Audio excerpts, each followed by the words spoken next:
Buat kamu dengan zodiak Capricorn, siap-siap untuk mendengarkan ramalan hari ini. Karir, bersikaplah netral bila ada konflik yang terjadi di kantormu. Hal ini akan menjauhkanmu dari masalah. Dalam bisnis, berhati-hatilah dan cermati kembali calon partnermu sebelum bekerja sama dengan pihak baru. Kesehatan, berterus terang untuk mengungkapkan apa yang kamu rasa mungkin akan menimbulkan sebuah perselisihan. Tapi hal ini lebih baik dibandingkan kamu harus terus-terusan tidak jujur dan menutupinya. Kurang minum cukup air putih dapat membuatmu mengalami dehidrasi, bahkan bisa membuatmu sakit kepala.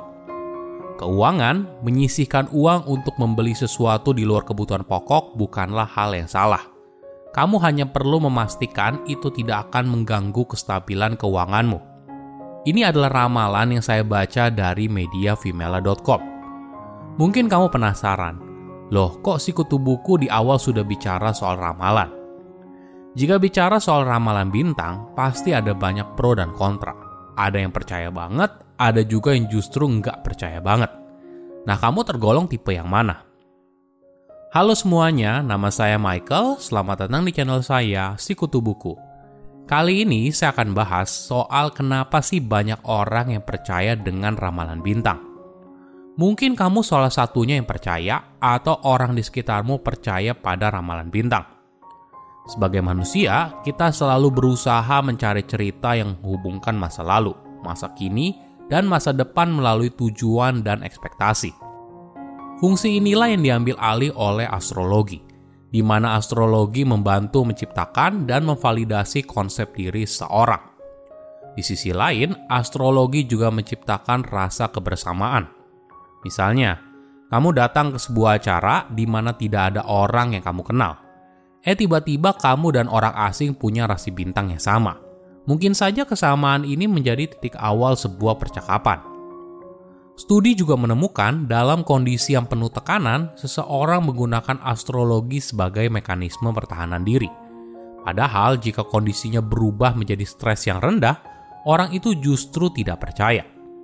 Faktanya, kolom astrologi pertama yang dimuat di surat kabar adalah pada masa depresi besar pada bulan Agustus 1930. Sekali lagi, selama krisis keuangan tahun 2008, orang-orang mencari ahli nujum untuk meramalkan masa depan mereka.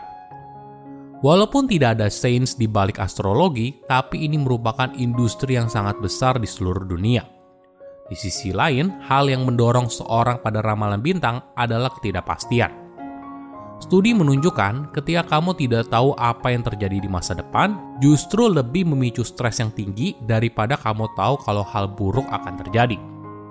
Melalui ramalan, kerangka astrologi membantu manusia mencapai kepastian yang mereka dambakan. Mungkin contoh yang paling nyata yaitu ketika terjadi pandemi COVID-19.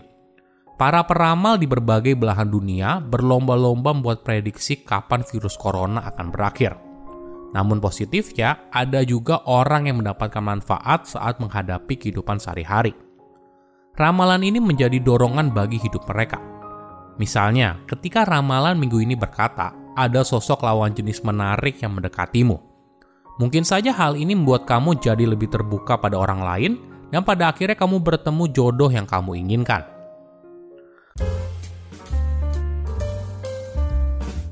Apakah kamu tahu soal Barnum Effect?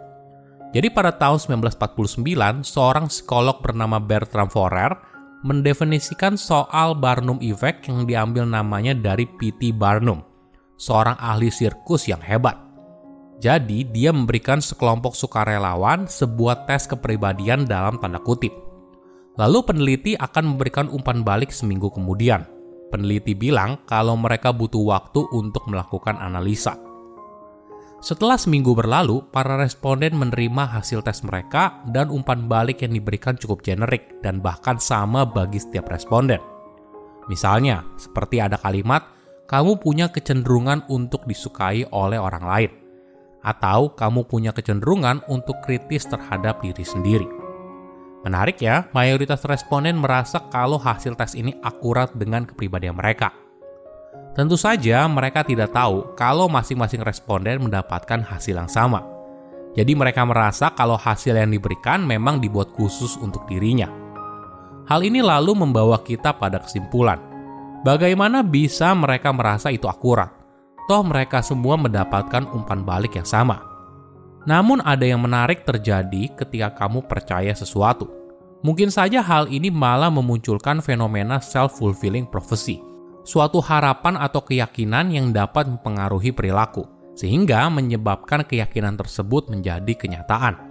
Misalnya, jika kamu selalu cemas kalau ada hal buruk yang muncul, mungkin saja hal ini justru membuat kamu tidak fokus dan pada akhirnya hal buruk itu beneran terjadi. Atau ketika kamu merasa kalau minggu ini kamu akan bertemu calon pasangan idaman. Mungkin saja hal ini mendorong kamu untuk ikut pertemuan sosial yang selama ini kamu tolak.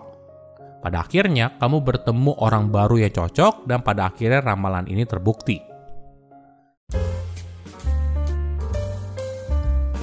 Kenapa kita bisa mempercayai sesuatu yang sepertinya sulit dipercaya? Mungkin kita beranggapan di zaman sekarang di mana teknologi semakin maju dan ilmu pengetahuan begitu luar biasa, kok kita masih bisa percaya hal tersebut? Menariknya, manusia itu bisa percaya hal yang salah dan hal yang benar dalam waktu bersamaan. Misalnya, ketika kamu diramal, tahun ini karir kamu akan bagus loh. Atau kamu diberitahu harus hati-hati dalam hal percintaan. Di satu sisi, kita mungkin skeptis saat menerima ramalan tersebut. Tapi di sisi lain, ada bagian dalam diri kita yang berkata, ini kayaknya mungkin aja bener loh. Kenapa hal ini terjadi? Mungkin kita perlu memahami dua sistem metafor dalam otak. Sistem 1 dan sistem 2 yang merupakan ide dari psikolog Danny Kahneman. Sistem 1 adalah sistem berpikir cepat di mana kita menjawab secara otomatis ibarat tanpa berpikir. Sedangkan sistem 2 merupakan sistem berpikir lambat di mana kita beneran berpikir dan biasanya lebih akurat. Jadi, ketika kita mendengar sebuah ramalan dan ada bagian yang cocok dengan hidup kita, dengan cepat sistem 1 bekerja dan terjadilah bias konfirmasi. Fokus kita hanya pada hal yang ingin kita percayai atau hal yang kita anggap benar. Jadi tidak aneh ketika kita percaya pada apa yang tertulis pada ramalan bintang. Meskipun sebenarnya tidak 100% yang tertulis itu benar. Tapi karena ada sebagian yang benar, maka itu meneguhkan pendirian kita kalau apa yang tersurat itu benar adanya. Psikolog telah mencatat bahwa orang-orang yang lebih cenderung punya minat yang tinggi pada astrologi juga cenderung memiliki locus of control eksternal dalam kehidupan. Yang artinya mereka percaya bahwa keberhasilan atau kegagalan mereka disebabkan oleh faktor-faktor eksternal atau kekuatan di luar pengaruh mereka. Berbeda dengan orang-orang dengan locus of control internal, yang menganggap diri mereka sebagai pengendali hidup mereka sendiri. Mungkin ada kerinduan dalam diri orang tersebut yang membutuhkan bimbingan dan makna dalam hidup.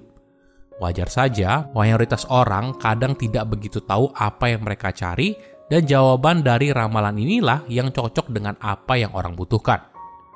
Mungkin perlu dipahami, astrologi umumnya dianggap sebagai ilmu semu, bukan ilmu pengetahuan.